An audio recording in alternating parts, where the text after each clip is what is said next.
Hey guys, I created a little Google Doc featuring every single character in this game with every single card for each character that has an Epiphany upgrade. And right here in this doc I show you every character and the very best Epiphany upgrades for this character. If you want to enjoy this convenience, link to that doc in the description down below. We have talked about pretty much every single aspect of this game already. We covered the best main DPS characters, how to play them, what their respective teams are, how to play the entire team with their rotations, etc.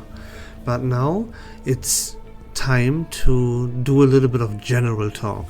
First of all, I want to talk with you about the zero system, as pretty much everyone should either have reached level 40 by now or is very close to reach that level 40 and unlock this zero system. And what this boils down to is that you go in here, you simply click on merge, and you will pay some currency to be faced with the choice of 3 different planets that you then simply have to complete. It's the basic chaos manifestation mode. And here later on it will always be the case that you pick the planet with the best amount of save data value. You can see this right here. Save data value would be high for this planet, while for the other 2 planets the save data value would only be normal. That is something that is not of your concern right now. This is something for later. What you should do once you reach level 40 and then for quite a while is to always choose the planet where you have the attribute advantage. Since I will face these planets with my passion team around Veronica, Owen and Mika, it would be the best for me to choose a planet where I have the attribute advantage for passion, just because I would clear this planet in the fastest way possible, as I would deal more damage, right? And then what it boils down to in the end is that you look on the map where the stages are that give you the chaos orbs 100% guaranteed. These chaos orbs is all you aim for. They can drop randomly no matter what stage you face, but there are stages that drop them 100% guaranteed. So you will simply open the map and you will look for the stages with this one here, with this rare species encounter, because those are the stages that drop you the chaos orbs 100% guaranteed. So you will plan your route ahead so that you can end up on this field here with the chaos orbs, and that's all there is to it. These chaos orbs can then be, or will then be, used to level up some stats here. It's like really basic shit.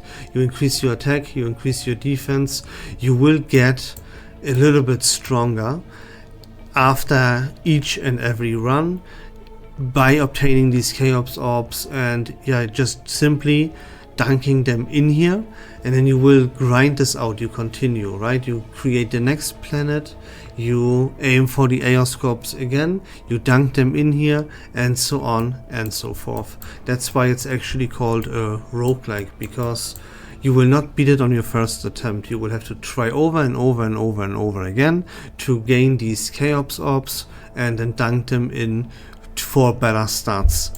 And that's pretty much about it. That is gonna be the endgame content for this game. There is one more mode that you have probably unlocked by now, which is called Basin of Hyperspace. Here you have this Dimensional Dawn. You will simply like beat these stages. You will need 2 different teams to actually accomplish that. And then on level 60, if I'm not mistaken, you will unlock the Dimensional Twilight, which will be either more difficult, or you will actually need 3 teams to beat that. Don't know about that yet, as pretty much no one has unlocked it by now. Then there is a thing that I want to talk to you about when it comes to summoning. Of course, you're gonna reroll, you're gonna finish the beginner banner, and then I would highly advise you to not further pull and save everything up for future characters. There is something that is quite tempting here on the normal rescue banner called Rescue Merit, where if you would put in 300 pulls, you could choose a character here of your choice, whoever you would like. That is a huge bait, because spending 300 pulls is like outrageous. You should never do that. You need to save up. Otherwise, like as a free-to-play, of course, right? If you are a spender, you can do whatever the fuck you want. But I highly advise you to not pull for any more characters. You have gotten access to everything that you possibly need and more by pulling on the beginner banner and re-rolling here. So save up. The way you should actually use a little bit of your stamina is by your pull currency, excuse me, is by filling up your stamina again. The first few things cost you like 50 crystals, and you will need to do this. Basically, it's highly advised. It's the best way to spend your pull currency, because we are extremely hardcore time gated. As I explained in one of my previous videos, we needed this stamina for 1 billion different stages. Memory fragments here, 6 to 7 different stages potentially. You know, you are aware of this by now, how much stamina you need and how much stamina you have access to.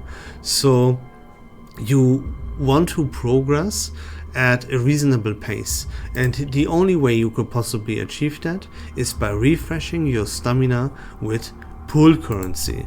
That is a much more effective way than pulling for characters beyond the beginner banner and the rerolling.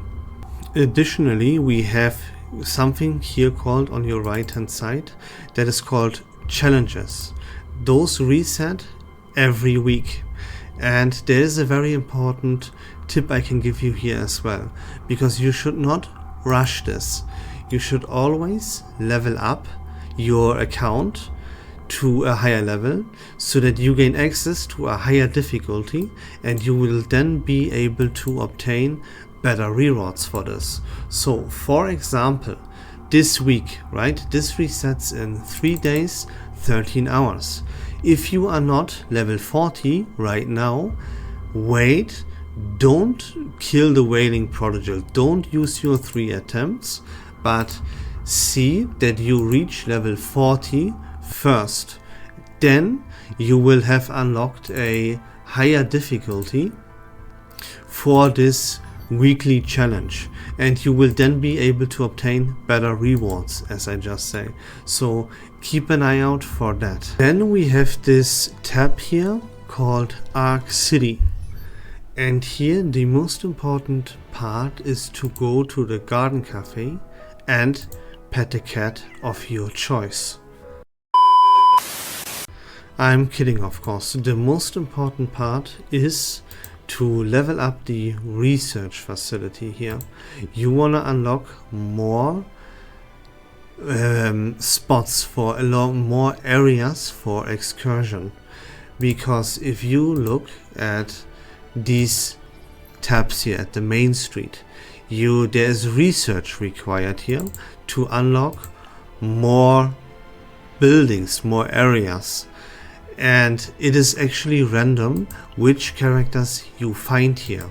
It is very important to focus on one character to increase his affinity every single day as much as possible, because these growth missions here, they will tell you to do exactly that. Get a character up to like affinity 10 and affinity 15, right? In order for you to do that, you will have to be able to find this character in this Ark City here. And if you do not unlock additional areas, you will not find your character here every single day, and you will have to spend your tickets here for cakes and coffee. That is a mistake that I actually made, right? I didn't know better, but you should not do the same mistakes as I did. You buy these research nodes to upgrade your research facility, and you choose the bottom path to progress to unlock new areas.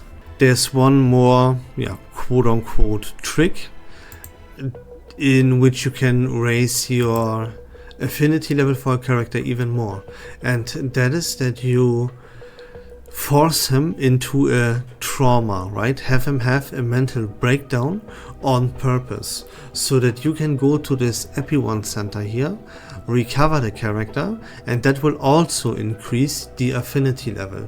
You have to be aware that you gain 3 of those tickets right here every single day. Those are the same tickets that you will have to use to go on a date with a character. So be aware of that. Always save at least 1 ticket up and don't use it for a date, but instead in the Epi-1 center for the character that you want to raise their affinity level for first.